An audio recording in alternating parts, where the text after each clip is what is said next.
Welcome back from the desk below.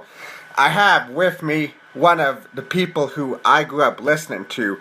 One of my most favorite verses by him is on Firing Squad, and Ring the Alarm on the album after.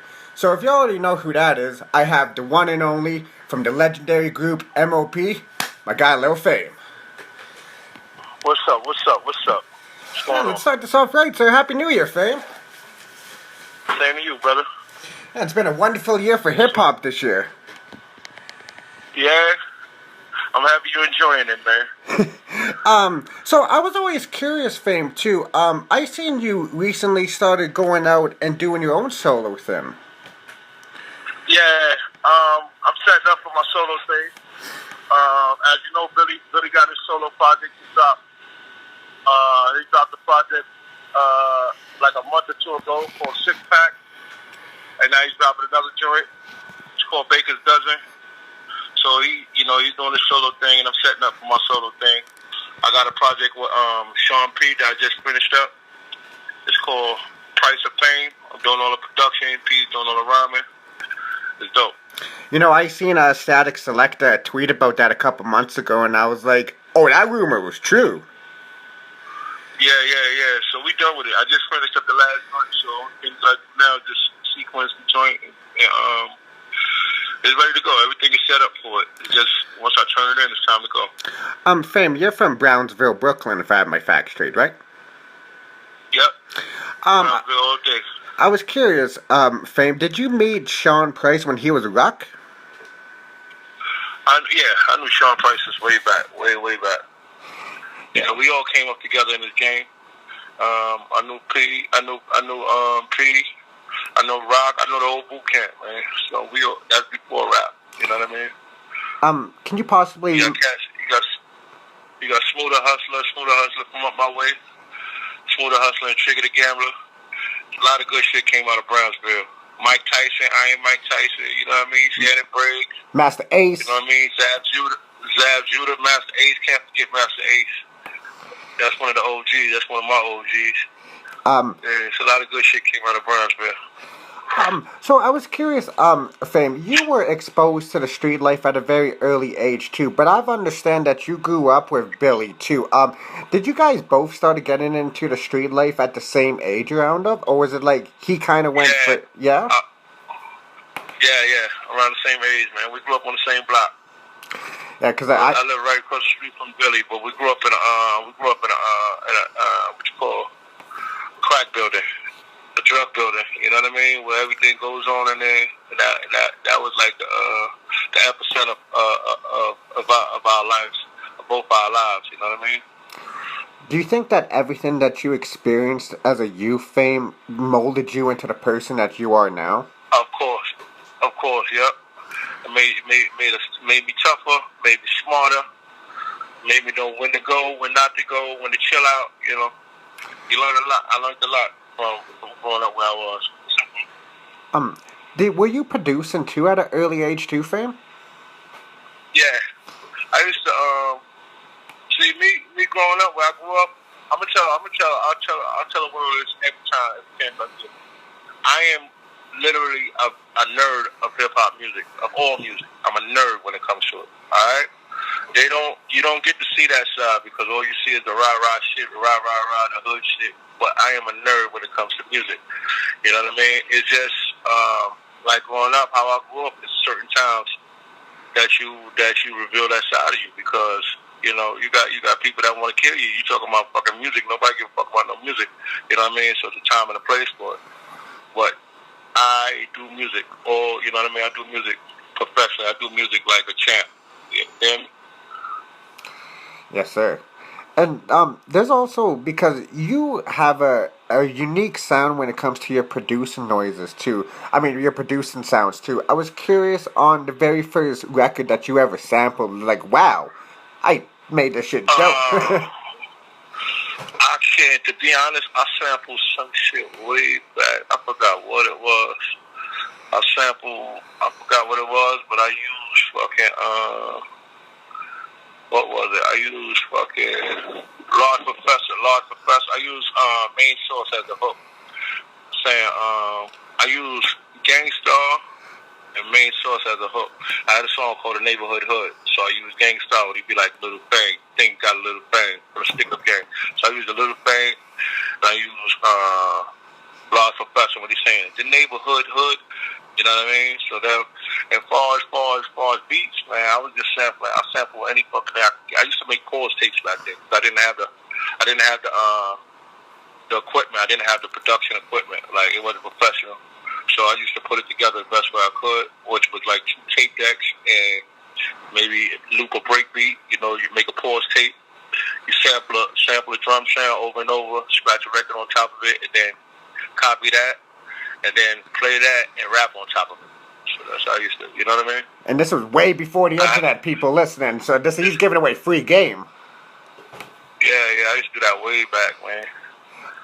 That was the thing to do, man. When I wanted to get off the block, that's what I did. I go to my boy Clear, we make music. Other than that, I'm on that fucking block all day. You know what I mean? So that was a getaway for me, man. And like I said, I always loved music, man. I grew up in a Caribbean household. My mom played calypso and reggae music all fucking day. You know what I mean? So all that's installed in me. Yeah. So there's a crazy story about Cold as Ice, and you actually finding that record in the rain, and you sampled it, right? Yeah. That's when I first bought, pardon me, my man Lays bought me the MPC 2000. I actually learned on the 3000, the MPC 3000. Okay. But when he bought me 2000, so we try that out. You know what I mean? The 2000 was more easier to get to, like certain parts, certain pages you want to get to through the machine. 2000 was right there. So I was really zoned out then. So anywhere I find, I mean, that's a normal. Like, I go to my friend's house, I hear an old record, I be like, yo, can I take this? You know what I mean? My friend's parents' house or their mom's house, I'll steal an old record. They got a record just sitting around. You can find anything off any record. Ain't no telling what you're gonna find. That's the best part about it. You know what I mean? And I picked up that. I was walking from the label from what was that? Loud Records. Walking to Loud Records. Okay. And I found there was a thing of records, like a bag of records. You know, with a bunch of records sitting out in the rain. So I just threw it in a plastic bag, a Dwayne Reed bag, and I took the piss home, let it dry out, and I found Cold as Ice on it. Wow, that's a crazy story. Can you imagine if you never found that crate? Yeah. Yeah. I mean, they said one man's junk is another man's prize. You know what I mean? That's a fact right there. That was junk to them, but it was a prize for me. You know. And then made a classic record out of it too. Thank you, man. Thank you. Oh, hey, one love, Fame. I gotta say, cause like from M.O.P too. I remember the first time that my older cousin was playing Firing Squad. I was real young at the time, but when I heard it, I was like, "Oh, this right here. This sounds like what you guys talk about all the time." They're like, "Yeah, but you're too young for this." So I remember actually sneaking into his apartment building when he was at work, taking that CD. And then he went over to my grandma's house. He's like, "Yo, does Lo got that Firing Squad CD?" I was like, "Grandma, tell him I don't got it." Yeah. Hey, yo, we used to do the same thing, man. I put somebody on some new music, like a Scarface, Untouchable. Oh, classic. Even before that, you know what I mean? I know back then it was tapes.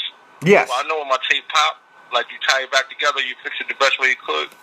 So next thing you know, you in the car with somebody, or you at somebody's house, and they're playing the tape, and the tape it messes up where I fixed it at. So I'm like, nigga, that's my fucking tape. You know what I mean? So we do slick shit like that, like still take a tape from somebody without them knowing this shit behind their back, and they'll wind up catching it, you know, later on. But it was all love. It's not like really stealing. Like stealing ain't good, but you know what I mean. But like far as music, man, we'll rob each other for a tape easy. Tape or CD. Hell yeah. Yo, you gave me that CD. Yo, where my CD at? You ain't give me no CD. I know that you hold it. You know. So that shit happened a lot with us, bro. Fame, a lot of people always ask you about your relationship about DJ Premier, but I've been an M.O.P fan for as long as I can remember. The first time I've ever heard Teflon on that New Jack City verse, I was like, who the hell is this guy? It blew my mind when I heard Teflon. How did you meet Teflon? Hey, yo, Tef grew up in Brownsville with us, too. Tef grew up in Brownsville with us, and it's funny, like, when, I didn't see Tef in a long time. He was away on vacation or whatever, street vacation or whatever. So when by the time he came home, you know what I mean, we was running around doing the how about some hardcore thing or whatever, doing shows and shit. Tef like, yo, I spit too, nigga. So yeah, I hear him doing his shit. Nigga, I'm like, nigga, fuck you going, nigga? You with us, nigga? Where the fuck you going? You know what I mean? From there, Tef locked in. And Tef was still on papers at the time, so he couldn't move the way he wanted to. But once he got off papers and he freed up, he was there everywhere we go. You know what I mean? Yeah. And I knew Tef since I was a kid too. Oh wow! So that's why the chemistry was so good together. Yeah. Okay. And we all grew up on the same shit. We all know the same people. We all went to the same funeral, been through the same shit. You know what I mean? And also too, when you look back on it too, it creates timeless memories that will always resonate too, and some of it's even documented.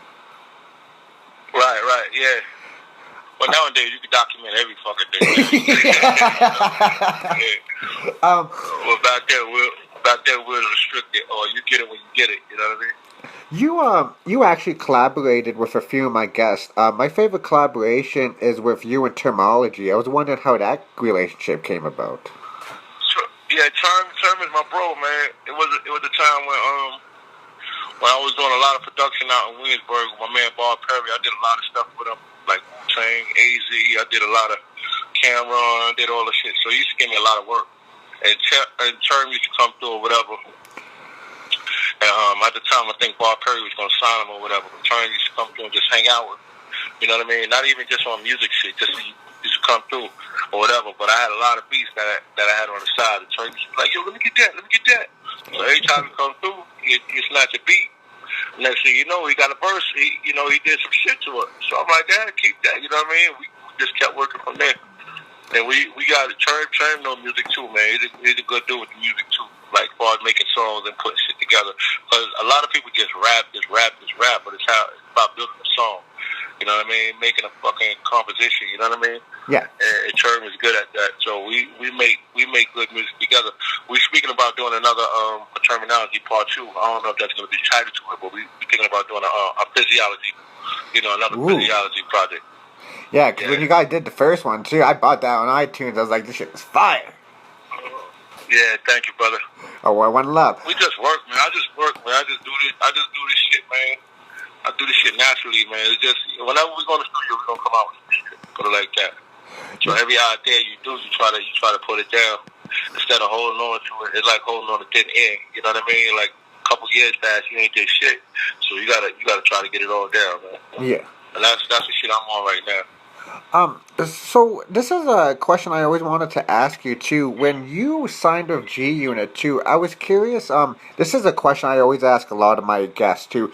Do you have a lot of unreleased music that you just play to yourself and the world would never hear from that time? Yeah. I still got a lot of music. We got a lot of shit that we haven't put out. That's just naturally. A lot of stuff is just like, time passed, he never did nothing with it, but it's still great songs. Great songs will pass the test of time. You know what I mean? Great music. You can release a great song anytime, almost anytime. When the timing is right, it's good, but the song never dies. You know what I mean? Because I don't use outdated references and shit like that. I just go with the flow enough. It's just all natural. I don't try to do no follow no trends or nothing like that. You know what I mean? So the music will always be up to par as long as you ain't trend following and like for instance, everybody say swag. Used to say swag. Now you put swagging around now, it should sound crazy. Like, so I never follow shit like that. I always do my own thing. And it's even documented too, because I've known Rockefeller's they were trying to sign you for the longest time since like '95, but you guys always kept your integrity. It's like, well, the timing isn't really right, and then when you guys did get with them, they were on top of the game. Right.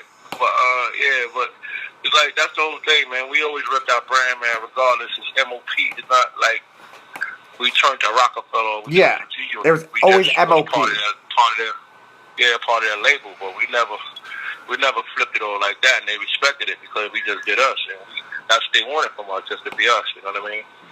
You know how rare that is, Fame, though? That is so rare. Yeah, so we kept the integrity. We kept the integrity of our brand. You know what I mean? Just being us. Was that the mentality you always came into the game with, or did somebody teach you that, Fame? Nah, that's the mentality we came to the game with. That's the easiest way to come through. Like, I can't do what other artists do. Why the fuck am I doing what they do? You know what I mean? Then I wouldn't be me. You know what I mean? You got artists that do what they do. Then you got M.O.P. and we do what we do. Yeah, you got me? And there's only one M.O.P. Let's get this straight, people. There's only one. There's only one. Yeah. That's right. Yeah, a lot of people try to copy it, but it's all good. That ain't nothing but flattery, man. It's a good thing. And they can't copy the real anyway. They can't copy, exactly. You can't duplicate it. You've been on a lot of crazy tour stories, too, and seen a lot of crazy fights. I was curious on the most craziest party you ever went to. Oh, man. Well, there's a lot of them, bro. Yeah. I could say, I won't say what label, but it was a signing party. Okay. And we're supposed to be enjoying our signing to this label. And something popped off. I can't remember exactly what transpired, but we wound up tearing the whole fucking party up. We never got to perform or enjoy the party. That's how easy shit used to happen. Wow. And it's like, too, it's just at a split of a second, too, mind you, too. Yeah, it happens quick, man. I read somewhere that Eminem used to really open up for you, Jones. Yeah, Eminem, I do remember that. We did a couple shows with Aaron, Big Pun. Used to open up and shit like that, yeah. And now look at them, right? Yeah. You never know, man. You never know, man. When you're talented, you got it. And it's ready to go, man. You can't fucking hold it back, man. Just let them fucking go, man. You can't hold back shit. You know what I mean? Good shit, you can't hold it back. Do you have any special... Oh, sorry, go ahead, Fame.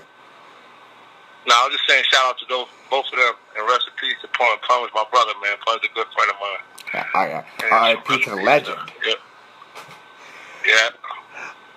I was curious, too, when you were coming up with the St. Marksman album, too, is that a complication M.O.P. album, or is that considered an actual M.O.P. album? That was actually a mixtape, man. Oh, okay. We was in the studio just bugging out, just throwing shit together. You know what? We wound up. It was supposed to be an actual mixtape with, like, not even original beats, just a zone. Like, we had free studio time. We just sitting there just throwing shit together, and we wound up making it a project. So you have, because I noticed that with M.O.P., like, they love you guys overseas. Like, they really fuck with y'all overseas. The very first time you went overseas. The very first time? Yes, sir. GangStarr brought us overseas. Oh, wow. GangStarr tour was GangStarr, Das Effects, Group Home, J-Root Damager, and M.O.P. Yeah. Wow. GangStarr brought us across. What's up, bro? All right, yeah. Yeah, so GangStarr actually is the first group to bring us overseas. Shout out to Premier, shout out to DJ Premier, rest in peace, Guru, whole GangStarr Foundation. Rest in peace, Guru, the legend. Did it blow your mind that people knew your songs across overseas from all the way back then? Because, like, there was no internet back then. And no, it blew my mind, and also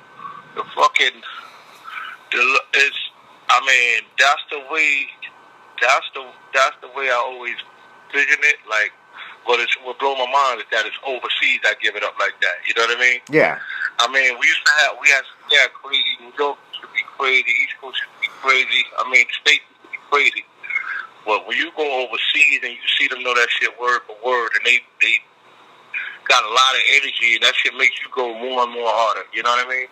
So it was crazy. It was crazy knowing that you could actually perform you could perform up to your full potential over there, because they're not just laid back watching the show. They get involved. You know what I mean? Yeah, and they actually like fuck with the actual album cuts, like not the singles. They actually fuck with the actual album cuts. Yeah, they get involved, bro. Because it's like this. I see it like this. Maybe I'm wrong. In the States, you see an artist every fucking day. You know, you're like, oh, that's such and such over there. Oh, that's such and such. Yeah. But out of the country, they don't get to see the artist every day. So when they see the artist, or the artist is in their country or in their town, they appreciate it and they show up. They show up for the shows, because it's a part, like, it's a lot of history that they miss. They don't get it. They're not spoiled like the States is. So when they get it, they embrace it and have a good time with it. You know what I mean? I mean, collecting vinyl, from vinyl to everything, merch, everything. They get involved, you know? I was curious, like, the very first time that you ever seen your face on a vinyl, too, and it was like, wow, yo, I'm on vinyl. Yeah. No, that was a great feeling. I'm from the block, so anything positive was a plus for me and Billy, because we come from rough, where, you know, they didn't expect us to have no kind of life, no kind of career, nothing. They didn't expect us. You know, most of the people I know is in jail or dead. You know what I mean? Or struggling to stay on their feet. You know what I mean? So what we did was a good thing, not only for us, a handful of people that could help out with us too. Yeah, especially like how far you guys came from Too Deaf. Like, my favorite song off that album is Top of the Line. You killed that shit. Top of the Line. You remember Top of the Line? Yeah, hell yeah. Man, like I said, man, like, we lost a lot of people, man, coming up, man. I got on when I was, How About Some Hardcore came out when I was 16. Wow. You know what I mean? And from then it was people dying back to back. Like, I lost my older brother, I lost my mother, I lost my father, back to back. You know what I mean? Then I had my son. My son was premature. And then, you know, it was just struggle after struggle after struggle. You know what I mean? My son's my son is a big fucking boy now. You would think he was a preemie. But back then, that shit was just a lot of fucking pressure on me. You know what I mean? And just getting off the block and working and recording, that shit changed our lives, man. That shit did a lot for us. And it also is the moral of the story of never giving up. Yeah, never giving up. Yeah, exactly. And realize what you got. Realize how far. How much you accomplished. That shit keeps you going. Keeps you pushing. And it also brings so much more influence into your life too when you've seen what you overcame. Of course. Thank God for that, man. Just like the little interlude on positive influences on Too Deaf. Yeah, you know your shit. You know your shit, bro. I was gonna say, yo, I had because before streaming sites too, I had every M.O.P album except for Till Death. That I had to actually get that burnt. Yeah, that's the issue with that project, man. But I'm not gonna get into it. But we're working on it. We're working on it where it's everywhere. Okay. When you were actually when you actually met Hello B too, did you realize that she was into radio at that time? Because I love you guys' relationship with Hello B. No, she wasn't actually when Hello B was rapping hard, going hard back then. She wasn't into radio back then. When we was I think the most she did was the reality TV show. That was like one of the first reality TV shows. That was the Real World. That's the only, but she wasn't doing radio back then. What my kind of nigga. But I was always a fan of Hello B song, GangStarr. Like she always spit like a dude. I don't want to say that. I don't mean nothing by that. I don't mean nothing disrespectful by that. But she always came across like she spit harder than most male rappers at the time. You know what I mean? I give Heather B that, and you know what I mean. So I always had love for Heather B and respect her music and her attitude and her delivery and everything. You know what I mean? And also, when she also killed on My Kind Part 2. I'm not going to say the word because I'm white. Yeah, you good, brother. My kind of nigga. She did a thing on the Part 2. Yeah, we invited her back. But the the first one was her song. So the second one, we was like, yo, let's do a part. Actually, Beat Miners came through the studio back in D&D. Any you run into anybody in D&D studio, from Jay-Z to Nas to fucking Biggie, anybody will walk through and you want to make it magic with them. You know what I mean? When you got that kind of respect for each other. So Beat Miners came through when we was recording Warriors. Okay. Warriors. I think that was Warriors. Yeah. No, was that Warriors or First Family for Life? Whatever. I can't remember exactly. But yeah. And Heather B was there, and he pulled the beat up. Heather B wrote a verse, knocked that shit out, smacked the shit out the verse, and you know what I mean. It was dope. So we wound up naming it My Kind of Nigga Part 2.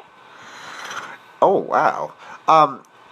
I like how you said D&D Studios too. I heard so much legendary stories about that kid, but I was D&D Studios was the shit, bro. I'm talking about the sound. The shit was banging. The shit was like a hangout on a block. It was like you in a fucking D&D Studios, like a gambling spot coming from in Brownsville. You know what I mean? You got everything going on there. You got back then it was a big shit to buy. Like you could buy Phillies. You could buy Phillies in the vending machine. You know what I mean? The vending machine. You know what I mean? We had pool tables, dice games, everything going on, and recording the album at the same time. You know what I mean? Wow. And that kind of environment too is like made some of the most classic music ever. Like it makes you got everything there. So you ain't gotta bust your brain to think. It ain't like these big corporate studios now. Sometimes I gotta take a walk to fucking get a vibe, or look out the window and try to, you know what I mean? Because the studio's so fucking clean, you can't fucking get a vibe. That shit was the exact vibe. Everything you was talking about was right there in the studio. You know what I mean? So that made it easy for us to record projects, man. Come up with great albums like Warriors and shit like that. Not only us, other artists as well. And you know how much people wish they can get a shout out from the late Notorious B.I.G.? Yeah. Big was my homeboy, man. Big was my dude. I was gonna say, the very first time you ever met Big, I was curious about that. I can't remember the very first time. I can't remember the very first time. Probably on some rap shit or whatever. No, matter of fact, hell no. The very first time Big used to come through the hill. I remember when they brought Big through the hill and shit, and this nigga was rapping and shit. I know him from people that knew him. People from my neighborhood brought him around. Okay. So I knew him from there, but I didn't know I knew he was, he was slinging for them. Like, he was getting a little money for them or whatever, or doing whatever he did over there. But when I heard him rapping, I'm like, oh, this motherfucker rap. You know what I mean? I ain't know that shit. You know what I mean? And like I said, at a certain time, everybody ain't know I rap. Everybody ain't know what the fuck I did. If you knew me personally, you know what I did. But it wasn't like no shit like everywhere I go, I'm fucking freestyling and rhyming in front of people. Like I said, this shit wasn't necessary. Yeah. It wasn't necessary. So at the time when it's necessary, that's when you do your thing. And same. So me and Big used to kick balls back and forth and shit like that when it was necessary or when it was the right time. You know what I mean? Yes. Do shit like that. Yeah. Was this around the time when you got your placement for House Party 3 on How About Some Hardcore? What about the placement? Was that around that time? No, that was after. Okay. Yeah, because I remember... Pardon me, bro. I'm sorry, bro. Oh yeah, no worries. So when you were actually coming up with your stage name Lil Fame too, was that always your name from the beginning, like Fame?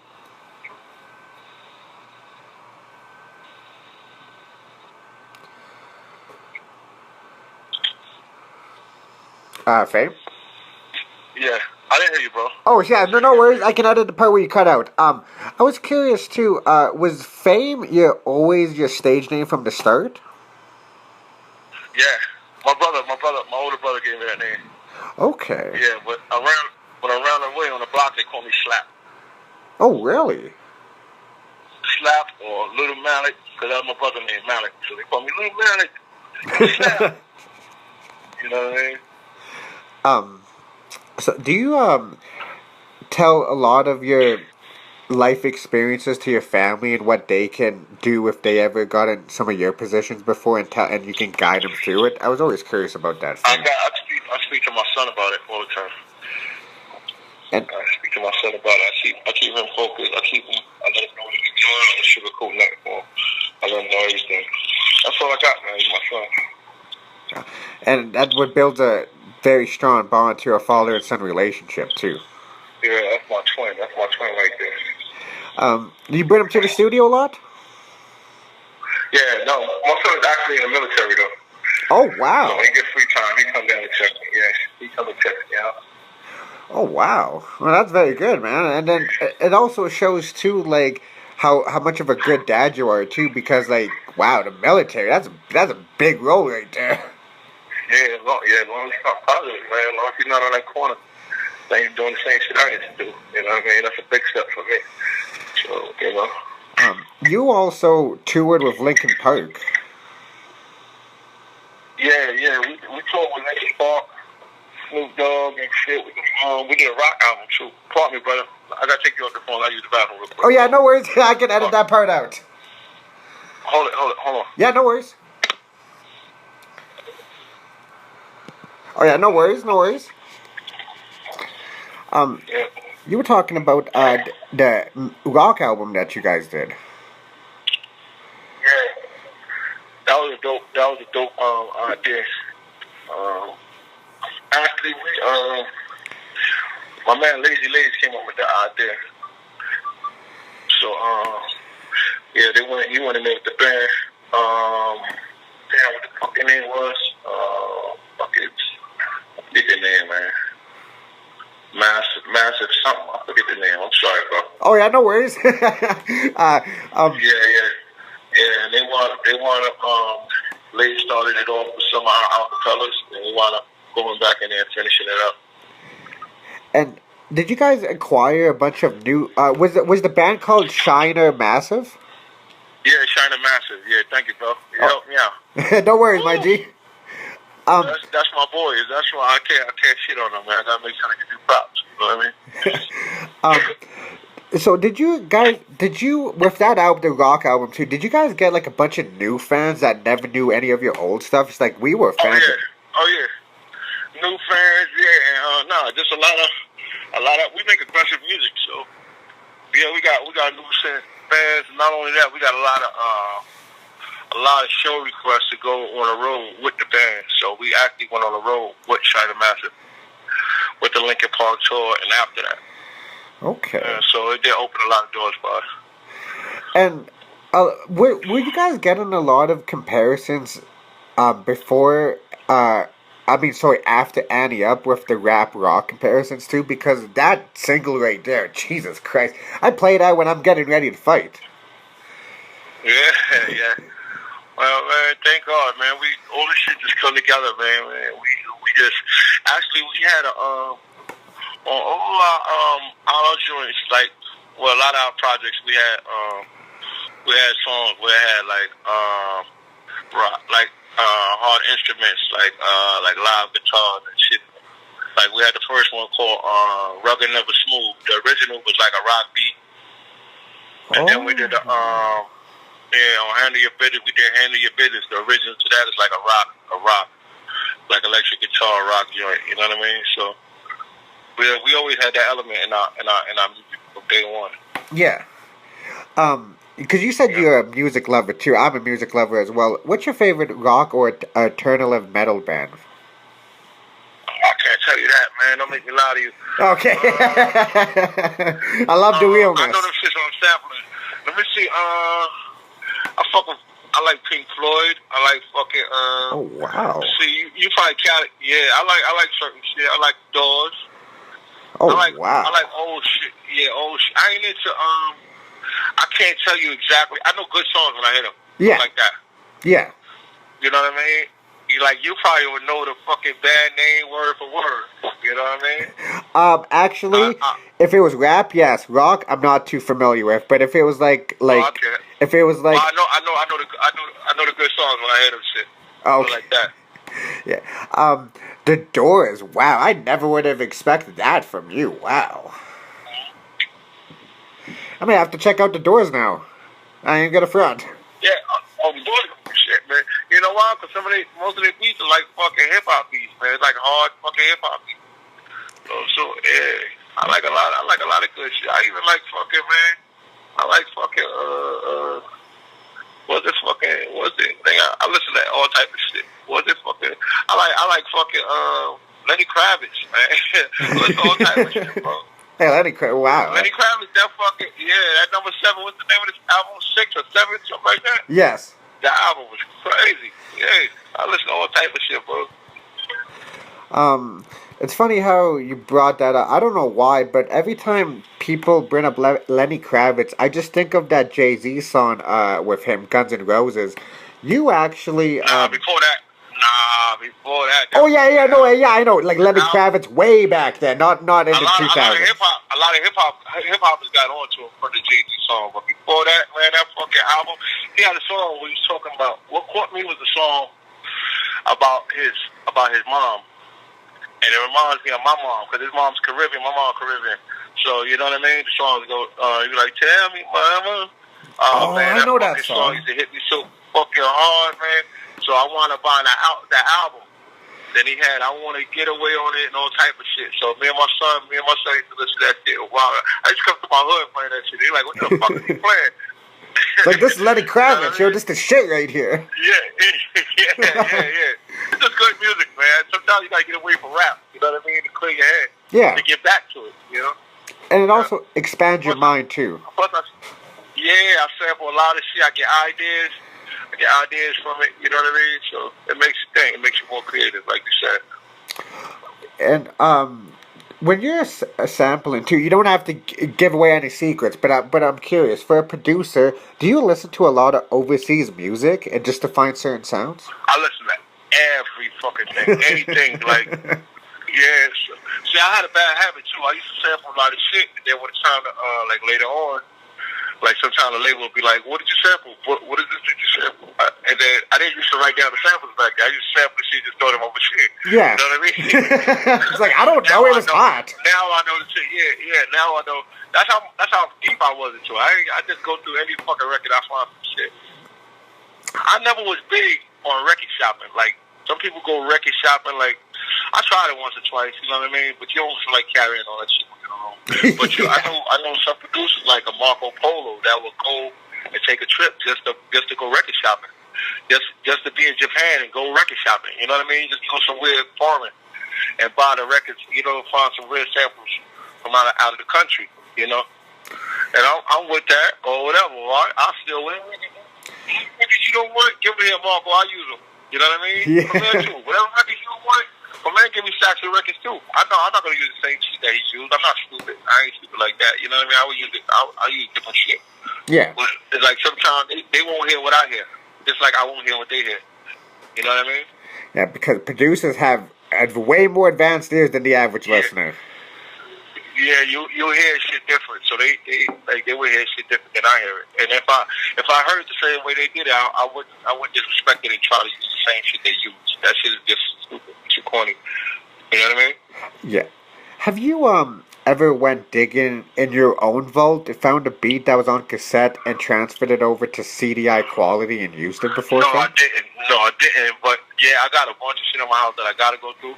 That I play once in a blue. I'll be like, yo, I gotta put this to the side. So yeah, I got a box of shit. I got a box of stuff that I can tap back into. You know what I mean? Or it'll be good for some people to hear, for the fans to hear it. I can only imagine.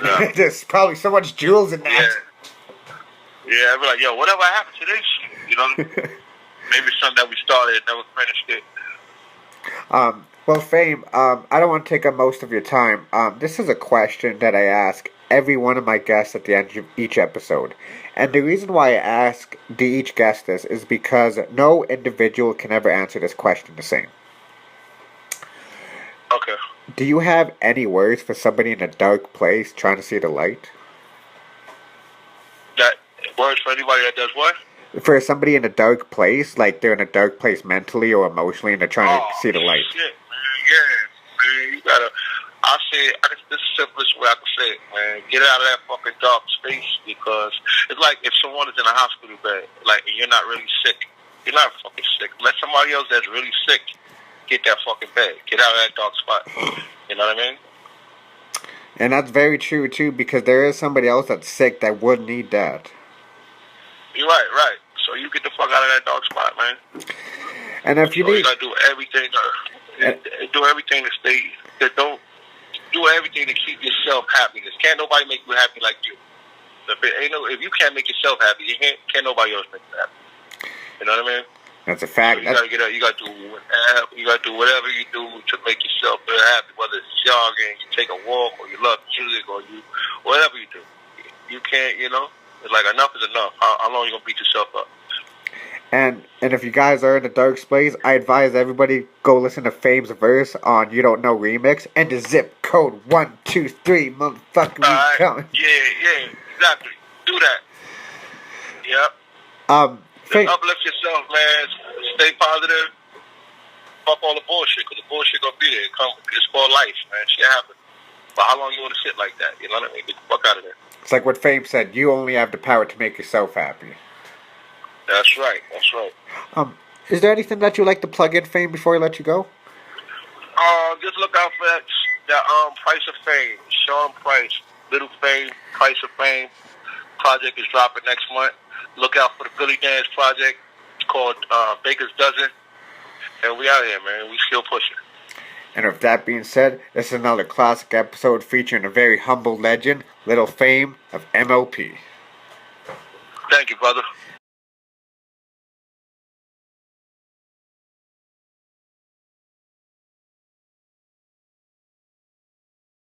But soul too, Mr. Days. That's how we do it, brother. Alright, so enough of the fanning now, and I'll get right to it. Alright, let's do it. Welcome back from the desk below. I have with me the other half of the most legendary group, probably my most favorite duo besides Mobb Deep. I have Billy Danze of M.O.P. on the phone. Yeah. What's up, brother? What's going on with you? I was just bumping the six-pack earlier today, as I told you earlier. Nice. You should bump that six-pack. Don't stop. Oh, I got it downloaded on Tidal, so I hope Tidal cut the check. That's right. That's right. Good job, brother. I appreciate you. I appreciate you too. So I was curious, what made you actually want to release a solo record after all this time too? Because you don't really have to. Right. No. You know what? It's something that I've been planning to do, and I maybe probably should have did it earlier, but it's, at this time it's like we need to spread out a little bit with our careers, and even though when you get a Billy Danze solo, it's not actually a solo, because Fame has to have input in it. He has to approve the records and say yay or nay, because I value his opinion. So he has to be a part of the process. And same with me, with anything that he does. Oh, yes, too. So what was the initial first record that you actually done for that project in particular, Days, too? Because like I told you before, that In Position or Halle Berry, that's my shit right there. Right. Well, see, here's the thing. Okay, so it starts off as the Billy Danze project, which my first thought was, I'm just going to put an album together. But then I started making all of these records. So the very first record that I did when I started the process is not even on the six-pack. It may be on the upcoming release, which is called The Baker's Dozen. Okay. And that's still not the album. Oh, wow. Right, so as you look at the six-pack, you're like, wow, it's an EP. Yeah. It's labeled an EP because on these streaming platforms or download services or whatever, they have to label it as something. But it's really just a six-part single. It's one single with 6 parts. Oh, that explains the cover. Right. So it's just one single with 6 parts. And The Baker's Dozen will be the same way. It's still just a single with a multi-part single. And then you'll get the album later on, maybe the end of the year sometime, or the first quarter of next year. So I'm guessing Baker's Dozen's going to have 12 tracks, because it doesn't. I'm going to let you guess whatever you want to guess. I'm going to go with 12, but we'll find out in the long run. But yeah, man, and listen, man, the response that I'm getting from just the 6-pack alone has been amazing. A lot of people really like the records. They like the energy. They like the familiar new energy, what we call the throwback to the future. With joints like Halle Berry or In Position, which is, almost slightly typical M.O.P, but with a little bit of a twist, like a little more upgraded. I want to make sure that I can keep my fans excited about what I've done, with this project, because they helped me get here. And then I also want to make sure I have the option, or I give a younger or newer audience the option of liking the records as well. Okay. Well, it also very shows too, because like it gives like the audience who may like never heard of M.O.P and they come across you and they can like actually discover you from actually Billy Danze. It's like, whoa, he has a whole legacy behind him. When after like some kid could actually discover Wop It by accident. Right. Right. And you know what? When I shot the video for Wop It, it was not strange, but I made sure. I stood in the middle of a bunch of young kids. It was like it's crazy because it was like a whole gang infested area, and I was in like this trap house with the blood trap house, and there was Bloods and Crips standing behind me. These are all young kids, but as soon as they heard the hook, they fell right into it. I'm talking about the first time they heard it, it was like, oh yeah, Wop It. It takes them back into some kind of street mode or whatever. Where they're comfortable at. So I had a lot of fun with it. And shout out to my man, Scoob Lover, a.k.a. Johnny Famous, who produced the beat, who he used to dance for Big Daddy Kane back in the days, and somebody that I know and love and grew up with most of my life. He's from my neighborhood. So shout out to him for providing the beat.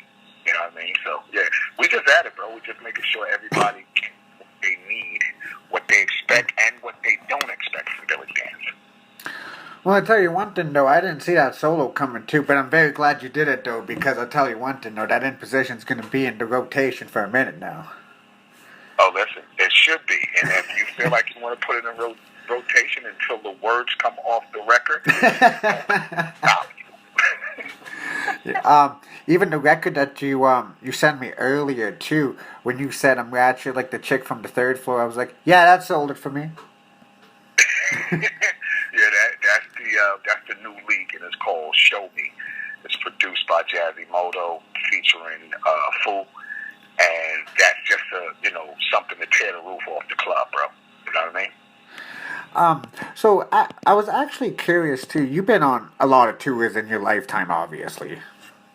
Yeah. You were actually a part of a tour that I only wish continued, but it stopped. You were on the Anger Management Tour 3, right? Yeah, I was. Is it true that you got into it with Suge Knight at the Palms Hotel or something like that, I heard? No. Me? Myself? No. Just like the entourage in general. You know what? No. I don't know anything about that. I don't think I've ever met Suge Knight in my life. Okay. Yeah, I've never met Suge Knight. So, and when we were out on tour, there was no issues. As far as I know, I mean, nothing major, maybe little minor things here and there, little fender benders as we can call them, but nothing too major that was memorable as far as negative things. You know what I mean? Along that tour, that was actually a good tour, great tour. We actually traveled the world with that tour. Yeah. Well, I actually read, because I've been a fan of you for a long time, and when I looked at information about you too, because like I said, you were actually scared to get on a plane too, but you were very huge overseas too, so I can only imagine like your very first time on a plane, but actually getting down to the ground, it's like, wow, like, that wasn't that bad. Yeah, well, my very first time on a plane was before the world even knew of M.O.P. Right after the first record came out, we went down to what was called the Gavin Convention in San Francisco, where I met all of my favorite rappers, MC8, the Brad, Coolio, GangStarr, and I fanned out, you know what I mean? I would too. that was my first time on a plane. And at one, I was flying for a little bit, but then at one point, I think I want to say it was like right after 9/11. I just got shooken up, and then I didn't fly for a while. But now, dude, I'm practically flying the plane myself. I'm hanging out with the pilots. I'm cockpit. You know what I'm saying? So, I'm on. Sometimes I take 3 planes a day. Oh, wow. Yeah, sometimes. So I do what I got to do as a grown man to take care of my family and make sure everything is covered at the house. I do whatever I got to do. It's my business, so I got to go. Well, that's a good thing too. You put family first too, as it should be. That's right. That's right. So I was just curious too, because a lot of people, everybody wants to stream. I was mostly curious on how come like Too Deaf isn't on streaming sites. You know what? Here's the thing about me, right? I never look back. So I don't go back to find out any information unless it's something personal or anything like that. Yeah. But when it comes to I keep going forward, and I need my fans to keep going forward with me. You know what I mean? So I don't know. That record was actually, like I said, we both know that was my very first record. That was M.O.P's very first album. Yes. So it's something that we might have to talk to Mr. Fred Maneo about, who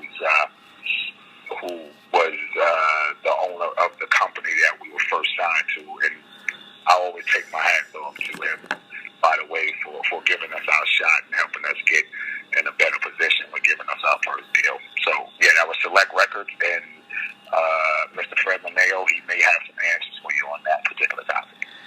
And also, too, I'm very glad they gave you a shot, too, because Top of the Line is one of my very favorite records by you. Mind you, like, I had to download it from LimeWire back in the day, but, man, I love that record.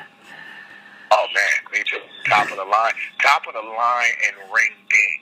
Oh, my God, taking me back. Ring Ding was such a good record for me, like, when we first did it. I mean, I hated the version on the album because we actually started doing shows, and before the album was actually put up for sale, and I had to do my vocals over. I'm coming off of like 10, 15 shows of yelling, and I showed up at the studio after a show, and they like, you gotta do your vocals over. I did the vocals over, and I hated them, but that was one of my favorite songs, Ring Ding and Top of the Line. Oh, wow. See, this is why I love when artists do interviews, Billy, because, like, people need to know this kind of information too, because like these are classic records too. But as like you said too, you want your fans to grow with you too, and it only shows the growth throughout your music throughout the years too, because you've been on the go since technically '94. Right. I mean, really hard too. Like I just had, I never had a vacation this whole time. Yeah, that's a fact. Or work no place for me. So when you are actually, just taking an average Sunday to yourself and the family too, like I was curious, like what's something, because like people, like you said earlier too, people don't believe you're human. Right.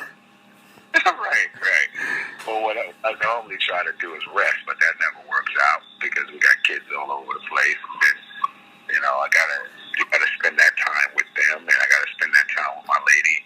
Rather be watching a movie where I fall asleep as always, or trying to cook, or just running out to do some shopping and stuff like that. Just average things that people don't think that someone in my position does, but it's regular for me. That's what keeps me grounded too. Do you get recognized a lot in public too when you're just doing little errands too, or not really? Of course. Okay. Of course. It depends. See, when I'm smart about it, I go where I don't have to deal with that. Yeah. Because I'm pretty sure it gets tiring after a while. Not really, because that's the fuel that I need to keep going. But just in certain places, you just don't want to be. You know what I mean? Because you never know what could happen, and you don't want to put yourself in any kind of position. You know what I mean? It don't make you any less of a man if you're not hanging out in Brownsville, Brooklyn, because your goal is to make it home tonight. So you don't put yourself in positions where you may not make it home every night. Well, the whole goal of making music too is actually to broaden your horizon and give yourself a brighter future too. Because music took you places people can only dream they wish they'd done. Exactly, exactly, and that's the truth of it. So you gotta, um, you keep yourself, away from the madness, away from the nonsense. I was just looking on, I think maybe Facebook or something the other day, and I'm seeing where there was, I think the rapper was from, I want to say Raleigh, North Carolina, and he, somebody killed him and his friend. And I seen something yesterday. There was something that happened the same way in Texas. And I also seen something some time back where one of Drake's friends got killed out there in Canada, in Toronto, I think it was. So it's just like, you gotta keep yourself safe. Like, do you have to be that macho that you put yourself in harm's way, like deliberately? Like, there's an issue there. There could be problems there. Why do you go there? Especially if you don't have to. So do you got to poke your chest out that much to which you put your life on the line? Doesn't make sense. You know what I mean? It doesn't too, because but a lot of people though, they just like, it's a certain lifestyle that you just can't leave away from them too. But it takes a strong individual though to leave that lifestyle and know the differences of like, should I make it home or should I be macho, like what you said? Right. See, that's the crazy thing though. Like, you could do a lot of great things, a lot of good things. Like, you could be like what they call fly. Like, you could buy all of this stuff and you could travel the world and you could make all of this money, but nothing's ever better than making it home at night. Yeah. Because that's where you lay your head. Because it's like what you said. You're human. That's where you lay your head at night. Mm-hmm. Mm-hmm. So at some point, these kids will get it. And as they grow up, they'll get it, because there was a time where I would want to be in those kind of situations, and only because I didn't know anything other than that. You know what I mean? Yeah. And some of the artists feel like they got to prove things to the people in the street, but these people, a lot of the people, don't really care much about you if you're not doing what they want to see you do. You know what I mean? So if you God forbid, if something happened to you, they'll mourn you for a very short time, and then they'll move off because someone else put a single out. Yeah, that's true. So that's just how it is. But it's like that in life theory. Well, also too, like what I admire about M.O.P too is that you guys always held integrity too, and that's something very rare for artists nowadays to even go. Because I understand that Rockefeller was trying to sign you since '95, and then like you guys like always maintained that relationship, but you guys never signed until after though, because like you just wanted to make it feel right too, and that's what I always admired about you guys. It's just like, you guys weren't quick to be like, okay, well, Rockefeller great from '95. Like, it's integrity. You guys built your own legacy. Right. Well, see, with most artists, like, there's nothing in between, right? It's just, they're either street dudes or bullshit dudes or whatever they are, and then they're artists.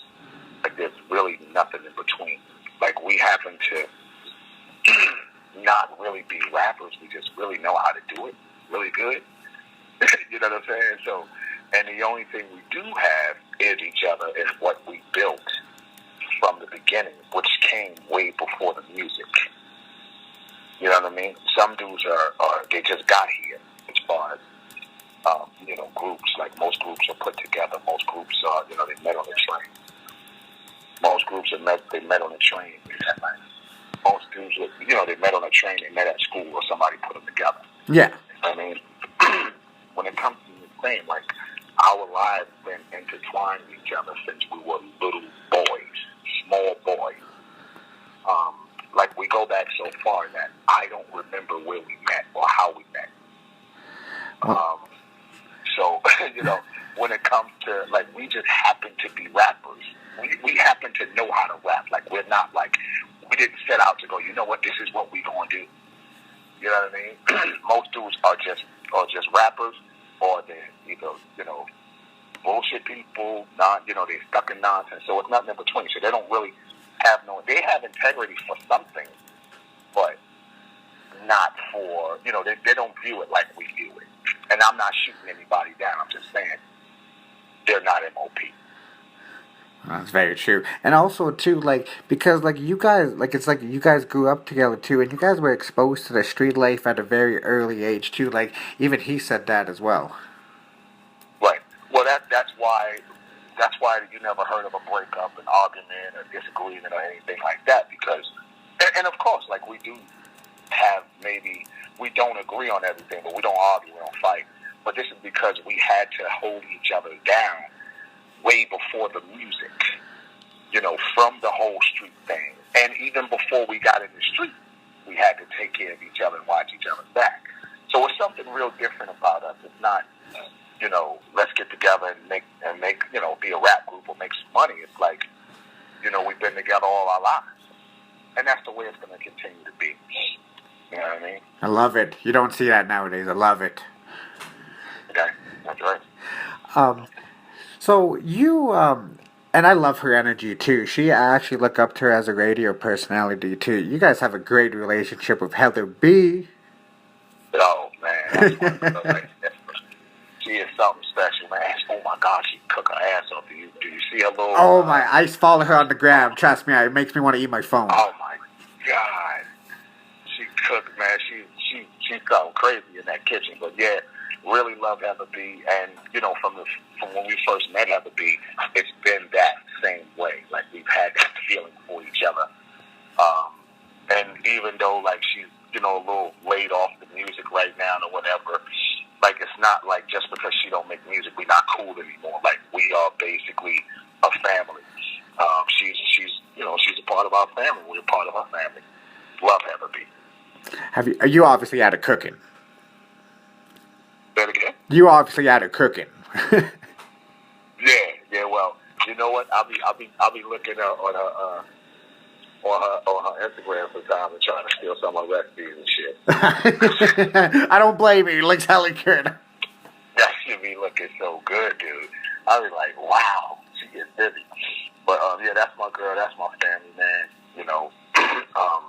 I'm very proud of her, and I love the way she's progressed in business and just in life herself. Very, very sweet woman, nice woman, humble, and she's, like I said, she's always been the same, dude. And that's something that you can't. When you meet somebody and you know them for years, and they're the same exact way every time you see them or every time you talk to them, you can't front on that. They're giving you exactly who they are. You either hate it or love it, and she's somebody that we love. And that's also a genuine, rare person to find too, because it's very hard to find people like that nowadays. Of course it is. Of course it is. Of course it is. People ain't the same. People don't have that genuine attachment to human life or friendship or care about people like they used to. Yeah. You know what I mean?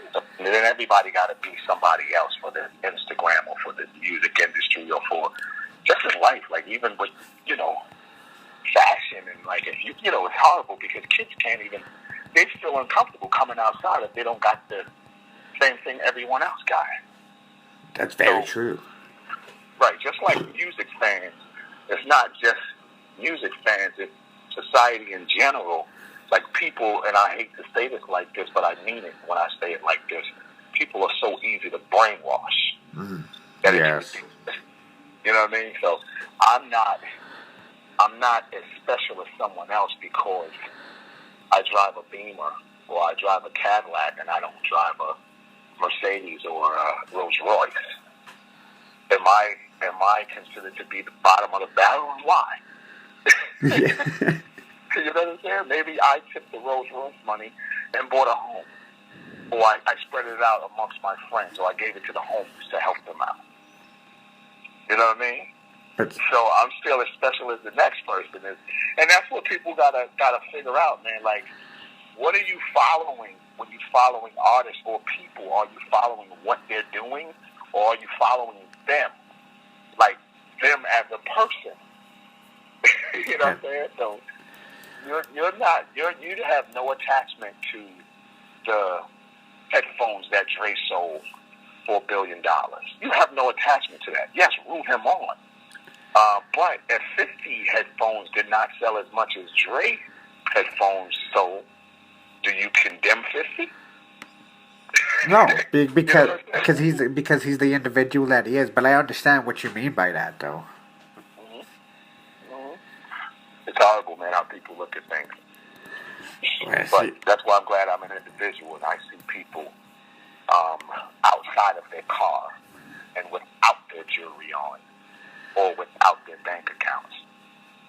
You know, you're just all, you know, human beings to me. Well, and then like also too, like it's like what my very first guest told me, Kid Vicious. It doesn't matter how much successful you are. At the end of the day, they're still human. At the end of the day, it's not like they're some super godlike creature because they have more money or more power than you. They're human who just happen to be lucky in life. Right, and you can't. The crazy thing is you can't say it because now you become the hater. You know what I'm saying? So you can't say that the Jordan sneaker brand, the shoe, is actually made for $6 and sold for $300. Yeah. I think that's the rip off to the people. Yeah, yeah, yeah. Boom, boom, boom. Everybody's gonna go, you're a hater. You probably cannot afford the Jordans. That's why you don't wear them. Well, like $200, like that's a lot of money. Jesus Christ. Right, but this sneaker is made for less than a fraction of a fraction. Oh yeah, it's part of the game. They come over here and then they sell it for like crazy amount of dollars. When overseas, it's like I think it's like $1.50 to make. Right, but see, here's the thing too. Like, because I had one time I had a closet full of Jordans, but I would never wear them, and it was only because I don't like the way they feel on my feet. You know what I mean? So, in people's eyes, they may go, well, maybe he can't afford Jordan. But I have a closet full. And because I say I don't like them doesn't mean I'm not proud of an individual for making money and being successful. It's just I don't like the sneaker, and I'm not going to wear the sneaker just to look cool for everybody else. Do you realize everyone else have on the sneaker? I have on what I have on, and this is the way you notice it. I stand out like a sore thumb.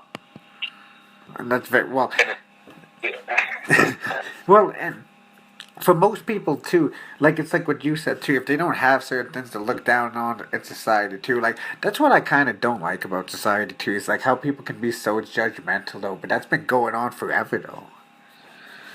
Well, that's because people are brainwashed, though, buddy. Yeah. Because there was a time, like even before we were here, right? Before we were born, there was a time where there was no name brand clothing. And people just actually judged each other by their character, how they presented themselves as a man or a woman, and not the kind of car that they got out of, what kind of jewelry they got on, how flashy they were, how much money they were. And you know, in some aspect, yeah, but it wasn't such as, but you know, as it is today. Like we got poor people actually judging other poor people. That's when you know we're fucked up, right? Yeah. like because I can afford this particular jacket and you can't, you're beneath me. When all reality, you spent your last to get the jacket. So who's beneath who? Yeah. You know what I mean? I still got $3 left. You spent every dollar you had for the jacket to impress other people because you cannot wear that jacket and look at it all day. You got it on so other people can be excited about it. You put the rims on your car so other people can be excited about it because I'd like to see you drive your car and look at your rims at the same time. Well. You know what I mean? Oh, I definitely do. So I was curious too. When you were coming into social media too, what actually made you want to join too? Because you could have never joined. Right, but see, I had Facebook when everybody else had MySpace. Oh. You know what I mean? Like I had Facebook. I think it was 2005, everybody else was on MySpace. Right. So it's I had Twitter as well back then. No one was on it then. You know what I'm saying? And I never really dabbled that much, and then I would just jump on from time to time, and that was it. With IG, I'm just not really a picture kind of person. So I kind of like, it was all about pictures. And then I just got on and kind of figured it out a little bit. And it's, I'm an individual that I'm a work in process, so I catch on to things as I catch on to them. And then if I'm excited about it, I'll go as hard as I can. But I don't do anything for anyone else's satisfaction. I do it for my satisfaction. You know what I mean? Well, and that's the way it should be too, because you're only here on this earth to please yourself. Because yes, you did give us amazing albums. I ain't gonna front on that. You gave us Down for Whatever. You gave us Handle Your Business. But you also done a lot for your personal life too. Right. And that's the thing. People look at artists like we're not art, like we're not people, like we're just artists. And then we kind of get sucked up into, I like the attention that I get from being an artist, so I'm going to continue doing this. And then we lose the passion for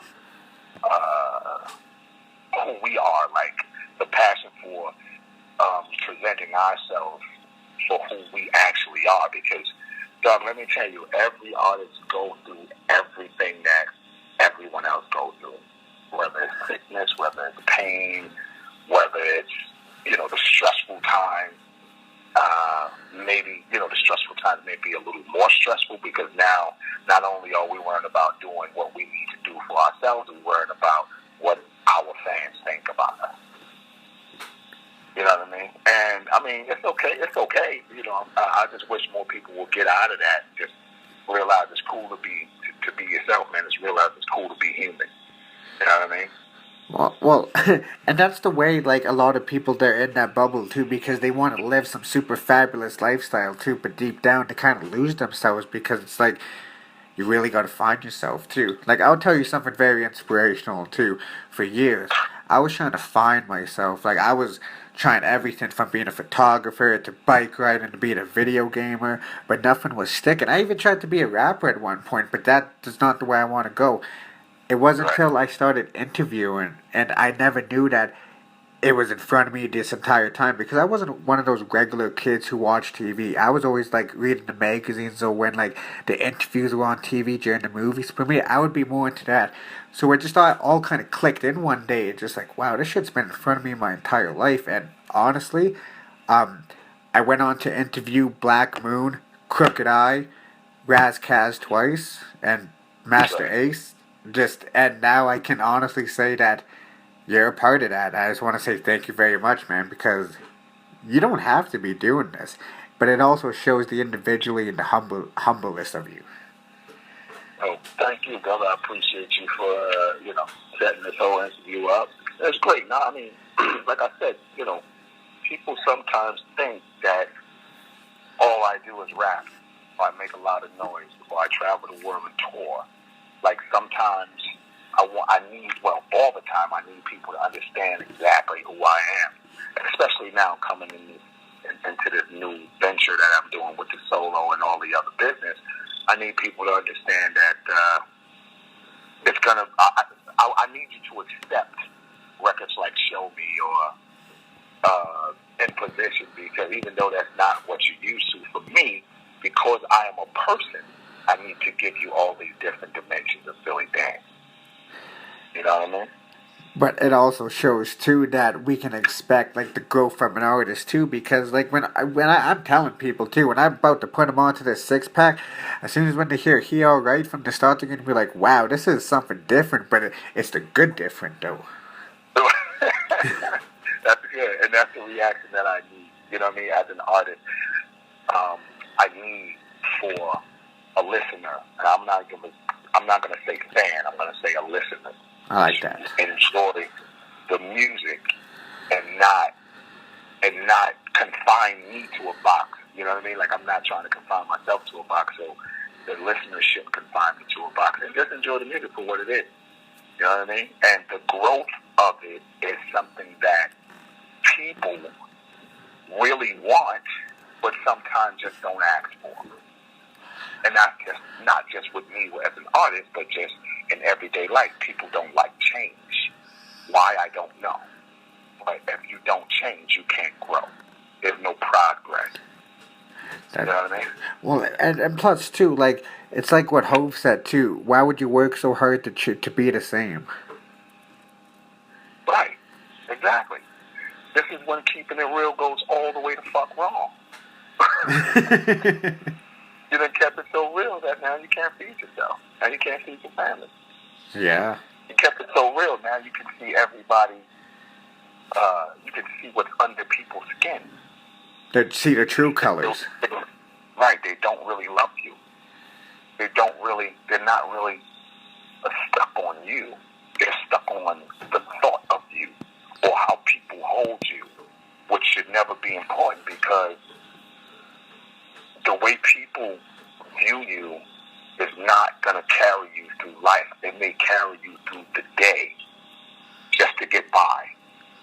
You know what I mean? Like, I watched a very, very super rich friend of mine walk around his own backyard almost days. I watched him for a couple of days. And I was punking at his house for whatever reason. For a couple of days, I was in the area. And I watched him just walk around the house, walk around the backyard. Now, I went out there to talk to him like on the third day, and he's like, "Man, I'm miserable. Like, you got all of this money, you got all of these chicks, you got all of these beautiful cars and this beautiful home, but he was miserable because he couldn't be himself. People wouldn't allow him to be himself.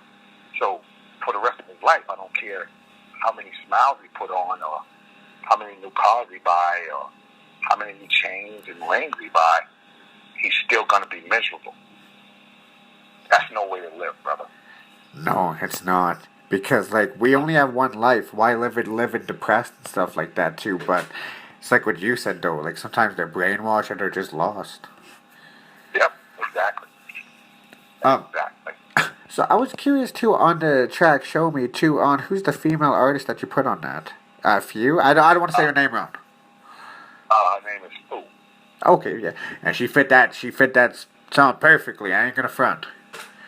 Yeah, no, I love it. And I mean, I don't know if people realize it, but what I did there was I don't have any ad-libs in the record. Because people are so used to me doing ad-libs. Yes.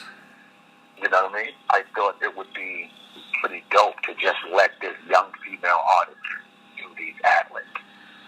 And the record came out amazing. Like, I mean, everything in the record, from the hook, the lyrics, to the ad-libs, nothing was planned. It was just off of feeling and raw emotion. Like, I like this, I'm going to say this.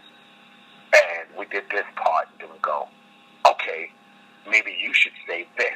Like, it was not planned at all.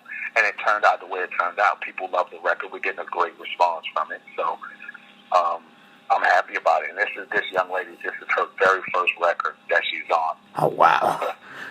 Yeah, so she's happy. I think it was the first time she was ever in the studio. It's not bad to get with a legend the first time. God damn. Right. Right. So, yeah, hats off to Fu, and I thank her very much. And, but she, like I said, it's her first time in the studio, but she has been, working on some stuff even before, we went in the studio together. So we can expect to hear some stuff from her. And listen, dude, like, when we did the record, it was the very first day I met her. It was like I didn't know her a week before. I didn't know her a day before, hours before. Right then, we just got to it. It's like the chemistry right off the bat and wasted no time. That's right. Right. Enjoy. Was it true that you knew Papoose way before? I mean, sorry, is it true that you knew how nice Papoose was way before the world knew how nice he was? Yeah. I was always curious about that. You see Papoose all the time in the hood. And, we could be just shopping, and, you'll see Papoose. And this is when he was first trying to get on, and he's just dumb nice, and he's always been nice. You know what I mean? Hats off to Papoose too, man, for just the individual that he is, outside of being an artist, to his family life and the way that he puts his family on his back and uplift people to kind of do the same with the whole Black Love movement with him and Remy Ma. They got a beautiful family over there, man, and I'm really happy for Pap and Remy for their progress as artists and as a union. Oh yeah, I keep forgetting that you worked with Remy of Annie Up Remix too. Right. See, I'll keep it all the way a buck. I'm not focused on the singles. I'm more of like the album cut guy. Like, I like the grimy stuff that doesn't get played on the radio. Right. Well, I like that stuff too, but truth of the matter is it's the business, and the people that act as the engine to the business are more of the single kind of people. So to keep yourself rolling, regardless of what caliber of artist you are, or what kind of artist you are, you still got to provide everything so that you can get your music heard, so that people want to hear it again, and you can, eventually do business with people in higher positions, so you can do the absolute necessary, which is take care of your family. And that's the way it should be too. Cause we got to do it for a reason too. Either it's for taking care of yourself, but if you have loved ones, you do it for them as well. Exactly. I mean, who don't have loved ones? Like, you got to care about something or someone, right? So, yeah. Yeah. You'd be a cold ass dude if you don't. Right. Like, who the fuck are you? What are you? You know what I mean? Like, you don't got no emotions? Kidding me. Can we expect? Well, you're obviously shooting a video for Show Me too, because you're getting a great response for that as well. Of course. Show Me, and there's a few other records on the Baker's Dozen that'll have videos for them. It's coming though. I'm very excited, man. I'm very excited. People are giving me they're kind of lighting this fuel under me. You know what I mean? So as long as I can get people to continue to respond the way that they are, I'm going to continue to go. Well, and it's also I love after all of these years how you still collaborate with Teflon too, because if you go back and look at certain rap albums, seems to be that one nice dude who was always around the group. They always featured him on the earlier albums, but as time went on, they never featured him as much. That's not the case of you guys though. You always kept Teflon around too. When I first heard Teflon on New Jack City, I was like, Jesus Christ, who the fuck is this? Tef is amazing, and Tef is the same as me and Fame. Like, we all grew up together.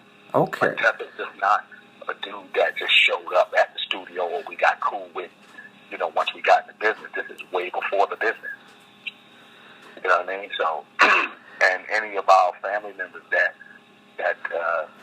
want to rap or make beats or whatever, we're always there for them. We'll always connect with them. And even if they ain't as dope as other people, we still, it's our obligation to give them the lane and open up opportunities for them so that they can, and this is a very important part, so that they can provide for themselves and their family. You know what I mean? Yes, and that's the key to it all too. That's right. Always the key, brother. I won't take up most of your time, Mr. Days. I was curious on when the fans can expect Baker's Dozens too, because I'm hype as hell. I won't front. Baker's Dozen. I'm just gonna say this: the Baker's Dozen is soon. Oh, okay. Oh, you're gonna keep the suspense going. I love it. Really, really soon. I need people to keep their eyes open and keep your ear open for the Baker's Dozen and everything that we got coming off it. We've already dropped Gone Fishing. We dropped a video for that. We dropped Dinero. Excuse me, let me go back. Gone Fishing, which was produced by my man Mark Bird, who does a lot of work with Kanye and a few other guys. Dinero, which was produced by Diesel Williams, great producer. We dropped those two, and now, the leak. We just started leaking this record maybe 2-3 days ago, and it's called Show Me, produced by Jazzy Moto, featuring Fu. So, as long as we keep getting the energy that we're getting off of these records, I think we'll be all right when that Baker's doesn't actually come. Oh, most definitely, too. Yeah, you can even release right now to Show Me. It's still gonna make a beta too. I'm already predicting that. I ain't gonna front. That's good, bro. Listen, like I said, play it until the words come off, and then I'll send it back to you, and then go ahead and play it until those words come off. Oh yeah, most definitely too. Because most people don't listen to because people in my generation don't listen to the shit because of the beat too. But see me, this is how I knew I was born in the wrong era too, because I love music with a message in it too.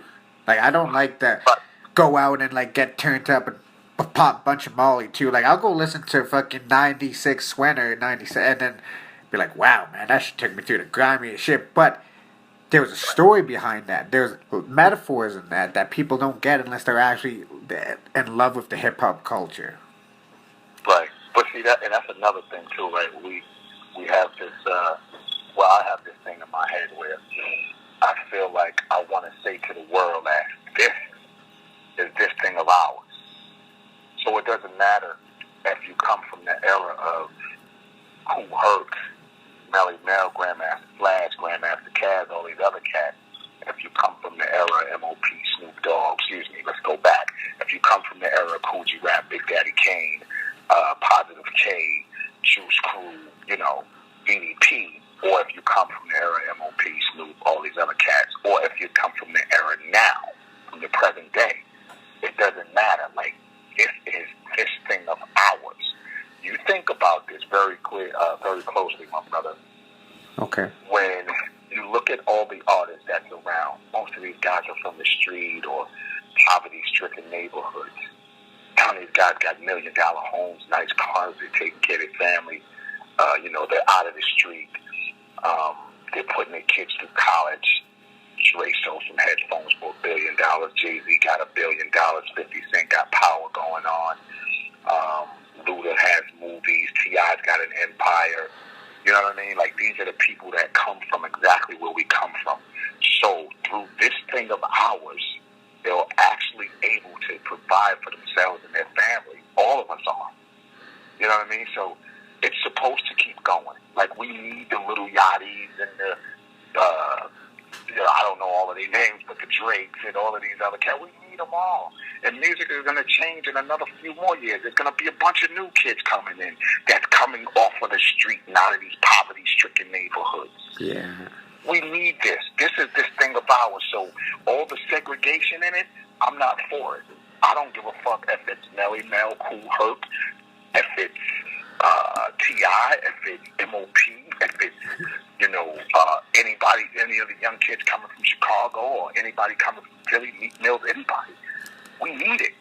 And I enjoy it, I appreciate it, and I'm glad that we're keeping it going. That sounds great. That's great to hear how a humble individual like yourself can embrace the youth like a Kendrick Lamar and say we need something like that too. Like that's how it should be too, is teaching the youngins on this is next and it's okay to like it. It's all about knowing the history as well though. Right. Listen, bro. They said hip-hop wasn't going to last 10 years.